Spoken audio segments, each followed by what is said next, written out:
folks. Welcome into another edition of Bullet Points. I'm your host today, Kevin Masser, here as always with Mike Bunt to break down the 2-point slim victory by the Bulls here tonight to go to 17-8, 11-4 overall. Not much movement in the MAC here today, as expected. Results across the board, minus Buffalo getting themselves into a close game, as well as Kent State a little bit, but going back to win by double digits over Ball State. The very clear top five is in effect here, Mike, as we get the results coming in from across the MAC, as well as the 86-84 UB over Miami victory. Going to bounce it to you. What are your initial thoughts coming off of that victory? Oh, that was a heart stopper right there at the end. I felt that UB was in firm control for most of the game. And then late out of nowhere, Miami, Ohio just went on a run, and it looked like they might have enough in them to steal a game. But thank God for Jonathan Williams in the final seconds hitting a clutch floater, and UB gets their 7th straight win. So it's not always pretty on the road, especially in the Mid-American Conference. You take wins any way you can. And right now they're 17-8 and 11-4 in MAC play. And they have a pair of games against NIU coming up. So it should only get better in the next couple games. Yeah, and I mean, you really look at this game and you look at it from a couple perspectives here. You have your usual highs, your usual lows, your usual offensive surges, your usual defensive lapses, your usual mistakes out of timeouts, your usual better players maybe taking over late in the game. So you have a little bit of everything, a microcosm of UB season all into one place, right in front of you, in front of the Miami, Ohio game. So and silently impressed with that crowd. I'm not going to lie. I thought it was pretty decent for the amount of people that were there. I commented on it earlier that I thought that they had a pretty decent crowd for a losing team. I think that might just be the expectations game from you. You don't expect anything, so you get a little bit more than what you expect, and it seems decent. It'd be nice to see the attendance number. Yeah, no, I mean, number aside, I thought the crowd had some energy and some moments of getting loud. So that's, I guess, I didn't have any expectations. I guess the expectations are NIU and EMU. So the expectations aren't very high there when a team goes to a losing record in the MAC. And Miami's been kind of a little whorish for UB in the last year or 2 years. They generally take care of them in the regular season. They dropped that 5-12 game a couple of years ago. They dropped the first game of the season earlier this year. And statistics, game flow, everything would tell you they're pretty even. And there's still a good 5 games on the schedule, or 5 games on the record that are different. So, first and foremost, UB took care of business today. They didn't at home when they played Miami the first time, Mike. So we're gonna kind of go there. What were some things that you took away from this game besides really the forwards dominating in Skogman and in Mbala, going 23 and 17 from the stat sheet, pretty dominant the entire game. Mike, what do you think of that? What else did you take away from it? Were you happy with the guard play? Were you happy with the star play? Were you happy with the bench play? Tell us what you think. Well, there really wasn't much bench play, but you have to be encouraged by the forwards. This is a matchup that really favored UB and their big men, and they came to play today. Josh Mbala, 23 points, 17 rebounds, was getting some assists as well. He just dominated. Then you have David Skogman with a double-double as well. I believe 14 points, 11 rebounds. They took advantage of a Miami team that doesn't do well against opposing bigs. Ben Vanderplas recently had 30 points against this Miami team. So that's the way you want to play against the Red Hawks. You want to play physical down low, and you can take advantage of them. Also thought that Rondo Segu had himself a night, 16 points, 9 assists. He was really distributing the ball at a very high rate. Jonathan Williams, he had an up and down game. 7 of 20 from the field, not the best shooting percentage, but he hits the floater to win the game. He had decent rebounding numbers, decent amount of assists, had some blocks, had some steals, but also had a good amount of turnovers. So it was, for Jonathan, it was kind of up and down game. For the other part of the big three, very good games all around.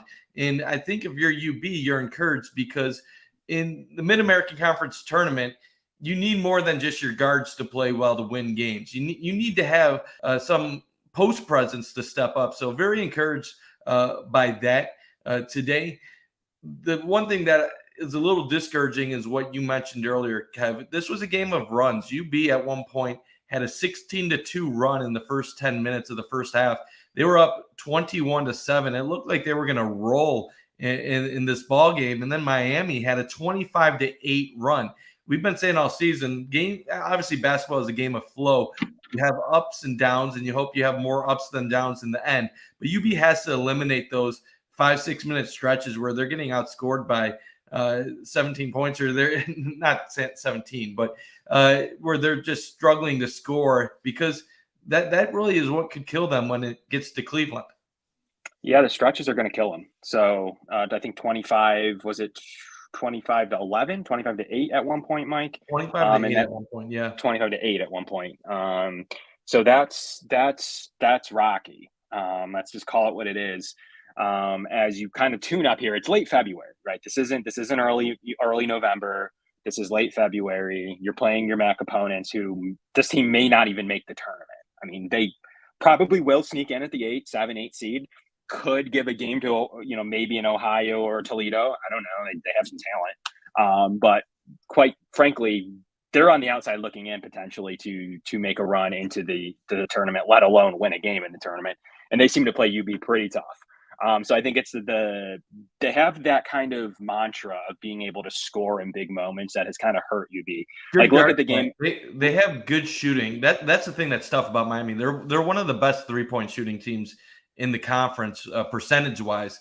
So against a team like UB that does go through some struggles defensively at times, a team like Miami is going to get hot. So that's kind of what keeps them in these games. I think the Redhawks are more talented than what their record would indicate. At the beginning of the year, we were talking about them being maybe the 4 or 5 team in the conference, and obviously it hasn't gone that way for them. But they are a much better team than what their record would indicate. It is strange that they struggle against so many of the rest of the teams in the Mid-American Conference, but every time against UB, it's a ball game. Yeah, for sure. We'll put this game aside, Mike. I mean, I think that there is a lot to take away from it in terms of, will guard play end up winning? Will someone like Sears go off? The Toledo guards, there is plenty of good guard play in this conference. UB seems to have some solid forward play.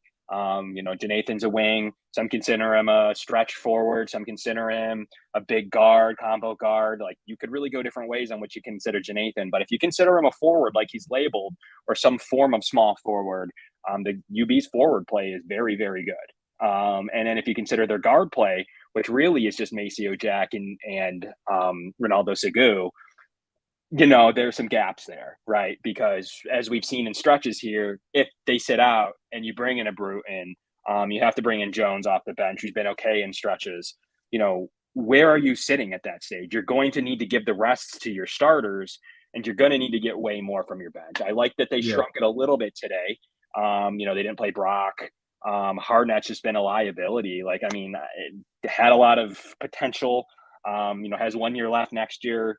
But it's just been an absolute liability. 3, 4, 5 fouls a game, limited action, can't settle in, gets in trouble on defense. The bench play, really to Fagan being the main forward off the bench now, really going all the way up there, and them really not having a scoring guard off the bench. Jones gives you some good minutes. They don't really have anything that can help them out in that front. And I'm not saying Ohio does, and I'm not saying Toledo does necessarily. But man, the bench was it's a detriment. It's definitely a detriment to them, because you want to have guys that can come off the bench, if for no other reason, to give some of your starters a breather and get them some rest. When it comes to Cleveland, 3 games in 3 days, if you're going to get to the finals, you can't have tired legs and expect to win a championship. You're going to need to get some bench minutes eventually, but at this point, they might need to go the St. Bonaventure route and just go heavy with the starting 5, because there's such a drop-off when you take any of those guys out. I think you need to have 2 of the 3 big 3 players out on the court at all times. And when I'm referring to the big 3, obviously Jonathan Williams, Rondo Segu, and Josh Mballa, you need to have 2 of them out, I think, at all times on the court, just because when you're putting these subs in, these bench guys in, it's not that they don't have ability, but for whatever reason, they're just not at that point yet where they're ready to contribute at a high level at the college game or they I don't know if it's anxiety or what, but guys like Bruden, they put up shots and they're just not shooting high percentages. So if I'm UB, that's what I'm trying to figure out these last 4 games. Do I have a bench that I actually believe I can use in Cleveland, or am I going to have to go heavy on 5 and just hope we can get by for 3 days? I mean, I don't think it's the tournament's necessarily a time to break in anybody that doesn't get a lot of minutes in the rotation. So it kind of is what it is at this stage, with the 2 NAU games, Toledo, as well as Kent, and then obviously the 1 to 2 to 3 games in Cleveland. So I don't think it's the time to break anybody in. I think it might be the time to make the bench even smaller. Give Fagan some minutes off the bench if needed, for some forward play. I'd limit Hardnett in this season, see if he can come back next season a little bit more refreshed. And I'd limit, pretty much as much of Bruton as you can possibly. Give Jones a few minutes in here and there, but you're going to have to rely on these guys to give you big minutes, because you can't rest them. You're not promised game 2. You're not promised game 3, Mike. So you can't just assume they need to rest for the minutes. I mean, you need to win to make it on. We saw that heartfelt win against Akron last year, and then them not show up to Ohio after, going into overtime and really, leaving it all on the floor, forgetting that wasn't the finals and it was the semifinals. So there's a little bit of that involved.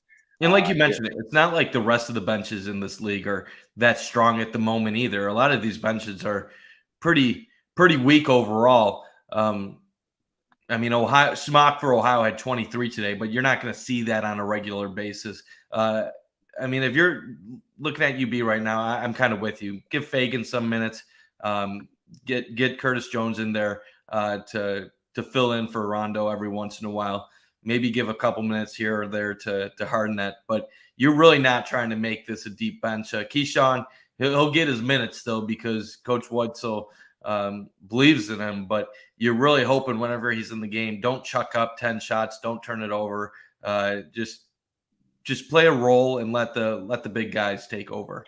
And what's even more cool, or I guess interesting, is UB did clinch the 4-5 game today too, which is a pretty interesting note. Like, not that we expected them to be the 6, but it is with 4 games left. They clinched at least the 4-5 game. Is, I guess, a pretty interesting note that they can't get caught by Ball State there in the 6th seed. So that's got some fairly significance. You don't have to think about those kind of last resort scenarios as, your real goal here, as we've talked about on the show last time, is to stay out of the 4-5 game as your 2 games in the win column behind Kent State, to do that. So, you can win out and you'd safely have the 2, maybe the 3. You'd have a real shot at the 2 winning out. As we've talked about, is the 2 and the 3 that much different here as we approach Cleveland? You could go back and forth there on the debate whether, you either play Ball State or a Miami team. I don't know. Like, is that really that much different? So, so you can go either way on that. But, Mike, we got a couple of games coming up here. Back to home and home against NAU in 2 games in 2 days. Something I've never really seen before much, for at least in UB basketball. I'm sure it happens. And that NAU team, they're playing for their lives there to make the 8th seed. I wouldn't call them. NAU's caught UB before sleeping in past season, even the ranked years. What do you want to see in these 2 final easy games before you get into the Toledo Kent State stretch? I want UB to win comfortably. That's what I want to see. It's never easy when you're on the road, so I don't expect them to kill NIU by any means when they hit the road. But when they're hosting NIU at home, I want a 10 to 15 point win. I think that's what you need to do against bottom level competition. Even on the road, that should be close to a 10-point win for UB. You can't afford to lose against teams like the Huskies that are in the low 200s and in the metrics. And really, I'm just ready for a pair of battles against Toledo and Kent State. I've been saying for almost the entire season, I believe that the Rockets are the best team in this conference at this moment. Ryan Rollins is my MAC player of the year. JT Shoemate, I think, is one of the best shooting bigs across mid-major basketball at the current moment. Toledo is a force, but they do have some down games occasionally. And then Kent State, I want to see what UB does against a healthy Kent State team. The last time they played the Flashes, they were missing some key contributors. I don't think that's a really good indicator of what Kent State truly is, especially since Kent State wasn't really clicking at that point in time. So I think these final 4 games are really going to tell us what this team is capable of going into Cleveland, especially the Toledo Kent State games back to back. If you can find a way to win, split those or somehow sweep the remaining 4 games, they're going to have a big target on their backs going into Cleveland. And a lot of people are going to think they have a chance at winning the MAC championship.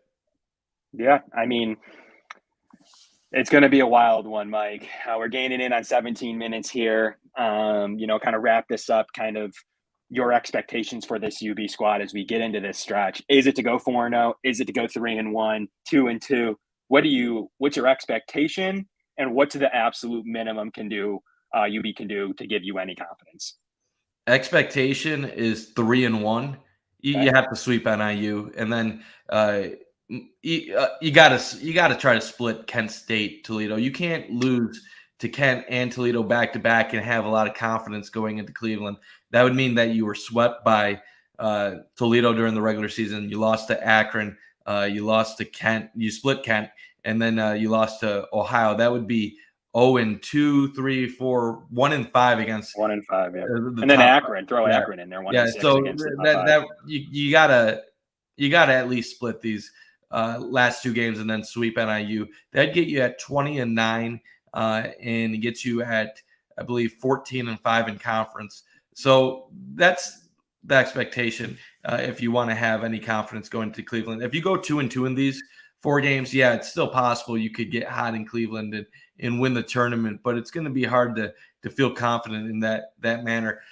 I think it's wide open right now. The MAC tournament could go to anybody. Toledo's looking good. Ohio had a struggle against Kent State, but they bounced back today with a 26-point win at home against Central Michigan. Kent State, they're going to feel confident after sweeping Toledo and Ohio last week. Obviously, they split against the Bobcats for the regular season. And then UB, they have a reason to be confident too. So just end the season, continue to have Josh Mballa play well, and you have some hope. Yeah, for sure.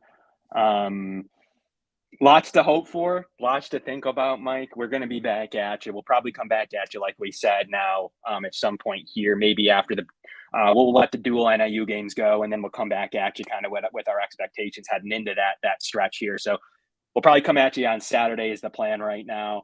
We'll break down both NIU games, hopefully good results as they need. And Mike's expectation to go 1-1. I'm there with Mike. I think a 2-0 stretch with a big winning streak would be very important to end Kent's winning streak. For you to go in there with the biggest winning streak. Just beat Toledo. Beat Toledo so my Bobcats can get the 1 I know seed. that's what you care. Ultimately, you don't care about Kent. Like, ultimately, you don't care about Just that. beat Toledo. Yeah. Well, we know where your motivations lie there. It's probably better for them to beat Kent, honestly, and to get the 3 and have a good chance at the 3. If you're looking at it from a UB perspective, you're probably thinking about that 3 seed more than you are Toledo. But winning both would be nice. Getting Toledo at home is interesting as they play much worse on the road. So we'll have a lot to talk about on Saturday to kind of break down the NIUs, to look forward to the upcoming 2 games. And then we'll see where we go next week with our shows. But we appreciate everybody tuning in for 20 minutes here as we hit the 20-minute mark. Mike, any final words? Just excited for these final 4 games of the regular season. Cleveland week is always a fun thing. I've been robbed of it the last couple years. Yep. Obviously, last year due to the pandemic, the year before with UB not getting there, and then the rest of the tournament getting canceled. So I miss Cleveland. I love that city. I think it's an underrated Rust Belt town. And I'm looking forward to heading there with a lot of confidence that this UB team can make a run when it matters. That's right, Mike. We'll see what happens. They've had a fairly good winning. They've taken care of business right now against the low end of the conference, kind of making up for some of their early season struggles, as well as some of the early games that, I've heard everything from, missing some players from COVID to Jack in the center position, to lots of stuff that happened earlier this season. It's kind of all coming back to them in good fashion, good fortune. That luck ranking we like to bring up on this show is dropping a little bit, down to 214 actually in the luck, and down to 117. They dropped 3 Ken Palm scores here tonight. So that's a total of 7 out of 2 wins. I'm like, that's interesting. 7 point drop out of two wins. Not easy to win in the MAC, but How Ken Palm works. If you're going to play low ranked teams, you got to kill them to just keep your place. And UB yeah, hasn't the done that. defensive score took a big hit. Yeah. 163 overall defensively, 83 overall offensively, so that's been okay. 163 overall on the defensive side is taking a big hit. According to Ken Palm, they're not playing good defense at all. They're playing subpar D1 defense. So that's a pretty big note. And then kind of coming up here, Mike, NIU, where we at with NIU, ranked 299, 300. So not much to gain there winning show games. But at this point, it's all about Cleveland.